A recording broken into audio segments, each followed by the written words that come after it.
Hi guys, another parts, another day tayo muli. In this video, meron pong nag-order sa atin ng parts for Honda Civic Type R FK8. Specifically, ito ay isang ball joint for passenger side ball joint, kung hindi po ako nagkakamali.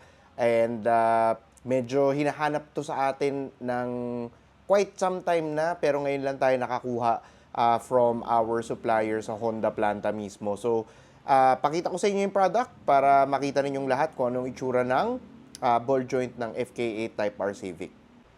So guys, ito yung Type R natin na pang FK8 na ball joint, no? So ayan, may code siya. I don't know if kita sa camera. It says DB07 yung code.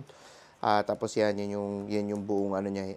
Yan siya. Tapos ito yung code ng sa Honda. Yan, just in case naghahanap kayo ng part number. So, yan yung part number niya. So, padala na natin to via Lalamove. Okay, so nandito na si Kuya Lalamove. Padala na natin yung ball joint ng FK8 Type R. Thank you, Kuya. Pakiingatan na lang. So, another done deal na naman tayo, guys. Pag nangangailangan kayo ng parts or anything, please message us and hope to see you on the next video. Alam!